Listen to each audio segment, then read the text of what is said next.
श्री कृष्ण में, श्री हरि में, प्रियाजू में, तब वो दिव्य प्रेम बनता है। प्रेम शब्द केवल भगवत चरणारविंद में जुड़ने से होगा। संसार में प्रेम नहीं होता, काम होता है, राग होता है, मोह होता है, आसक्ति होती है। महापुरुष कौन है? जो मदन सुख, जो मोहासक्ति और जो मद, तीनों पर विजय प्राप्त किए हुए हैं। तीन मकार पर जो विजय प्राप्त किए हुए महापुरुष है, जो काम विजयी है, जो अहंकार विजयी है और जिसकी कहीं भी मोह ममता नहीं है, एकमात्र प्रभु श्री हरि में वही महापुरुष है जो निरंतर भगवदाकार वृत्ति में डूबा हुआ है, शरीर सुख छोड़कर, वही महापुरुष है। जब तक उपासक के हृदय में लोक की परवाह है, परलोक की परवाह है, वैदिक सिद्धांतों की परवाह है, भोग मोक्ष की परवाह है, तब तक अभी प्रेम रण क्षेत्र में वो नहीं उतरा।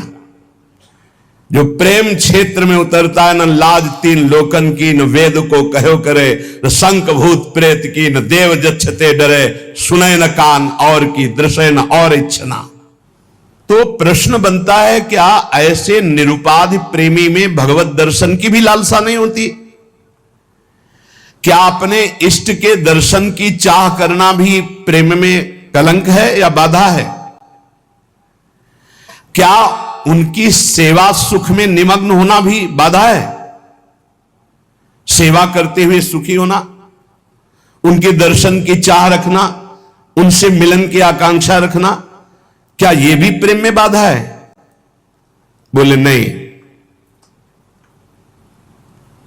तो इसमें फिर आ जाता है ना अपना सुख, कि प्रभु को देखकर मुझे सुख होता है, प्रभु की सेवा करके मुझे सुख होता है, तो हम तो सुख ले रहे हैं ना, तो तत्सुख कहां हुआ?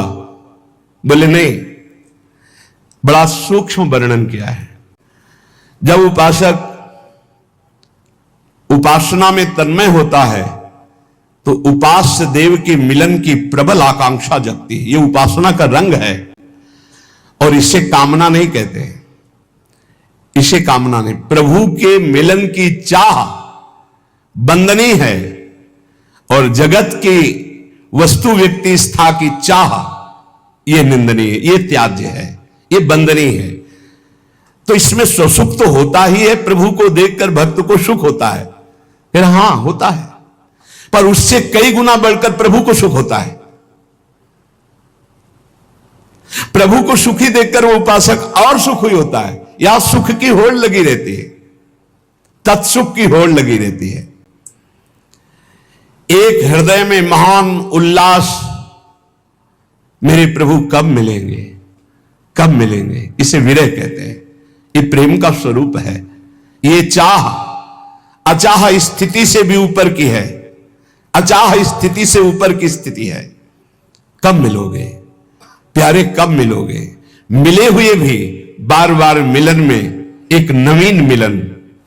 जब उपासक उपास्य देव को देखता है तो उपास्य देव को देखने में जो उसे सुख होता है, उस सुख को देखकर उपास्य देव के हृदय जो आनंद समुद्र है उनमें उफान आता है। उनको सुखी देख करके उपासक का और सुख बढ़ता है। ये सुख बढ़ता ही रहता है निरंतर। उनका रूप लावण्य, इनकी प्यास जैसे जैसे बढ़ती वैसे वैसे रूप लावण्य बढ़ता है। ये कामना नहीं है।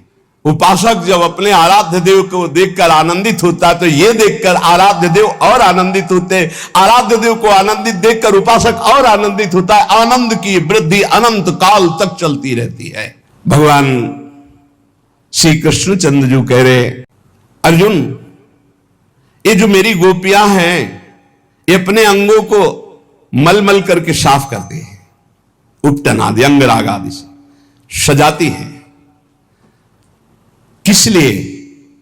मेरी सेवा के लिए। मेरे निगूढ़ प्रेम पात्र गोपियां हैं। तो प्रेमी अपने देह की रक्षा करता है, वो ये मान के नहीं कि मेरी है, नहीं, ये प्रभु की धरोहर है, प्रभु की सेवा पात्र है।